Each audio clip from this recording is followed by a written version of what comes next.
नमस्कार, आप देख रहे हैं कैपिटल न्यूज। मैं हूं प्रफुल्ल गिरी। चंद्रशेखर दुबे, जिन्हें राजनीति की दुनिया में ददई दुबे उर्फ बाबा के नाम से जाना जाता है, अभी झारखंड और बिहार के राजनीतिक गलियारों में दबंग और बेबाक नेता के रूप में जाने जाते थे। आज वही नेता अपनी राजनीतिक यात्रा के सबसे चुनौतीपूर्ण दौर से गुजर रहे हैं। पलामू की विश्रामपुर विधानसभा सीट, जहां से उन्होंने अपने राजनीतिक सफर की शुरुआत की और एक समय जब क्षेत्र में उनकी अपनी धाक जमाई, अब उनके हाथ से फिसल रही है। राजद के साथ गठबंधन ने इस सीट पर उनके दावे को कमजोर कर दिया है और ददई दुबे इस बार कांग्रेस के टिकट पर चुनावी दौर से बाहर हो गए। राजनीतिक विश्लेषकों को आज भले ददई दुबे का साम्राज्य कमजोर होता दिख रहा हो, लेकिन समय की सुई को अगर हम थोड़ा पीछे ले चलते हैं तो आज से अमूमन 4 दशक पहले ददई दुबे एक उभरते नेता के रूप में एकीकृत बिहार में सामने आए थे। जब 1985 में ददई दुबे ने पलामू के तत्कालीन दबंग विधायक विनोद सिंह को हराकर पहली बार चुनाव जीता, तो राजनीतिक गलियारों में एक नया नाम उभरा। वे जनता के बीच तेज तर्रार, बेबाक और मजबूत नेता की छवि के साथ उभरे थे। लगातार दूसरी बार 1990 में उन्होंने चुनाव जीता। जनता की उम्मीदें उनसे बढ़ती ही गई, लेकिन 1995 में रामचंद्र चंद्रवंशी से उन्हें हार का सामना करना पड़ा और राजनीतिक जीवन में उन्हें पहली बार झटका लगा। लेकिन 2000 में विधानसभा चुनाव जीतकर उन्होंने अपनी पकड़ और मजबूत कर ली।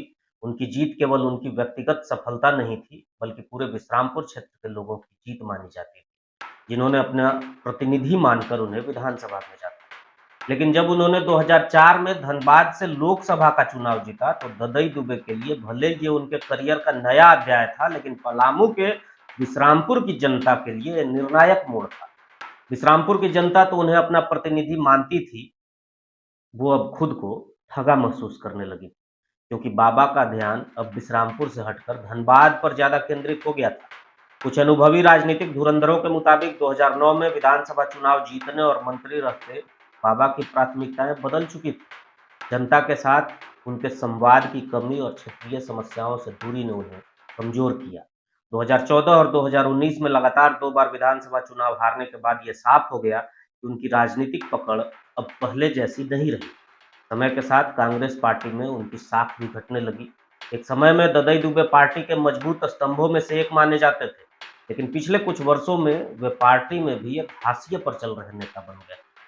विश्रामपुर सीट पर इस बार कांग्रेस राजद गठबंधन ने उनके बजाय नरेश सिंह को टिकट दिया, जिससे यह संकेत मिला कि पार्टी ने अब उन्हें उतनी प्राथमिकता नहीं दी।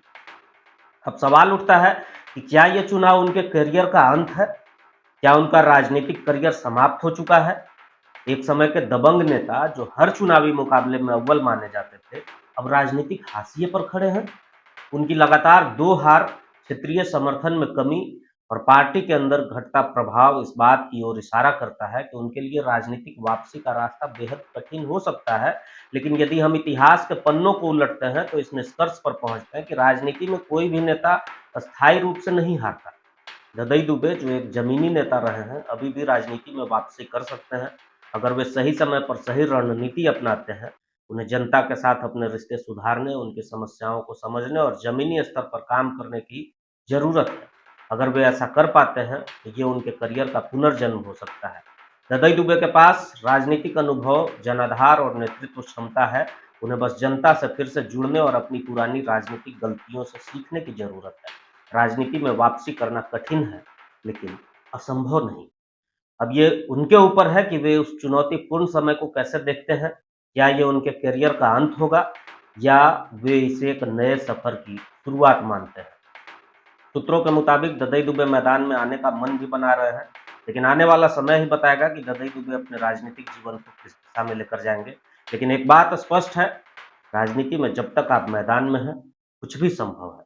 पलामू की तमाम घटना और चुनावी अपडेट की सटीक जानकारी के लिए आप देखते रहिए कैपिटल न्यूज।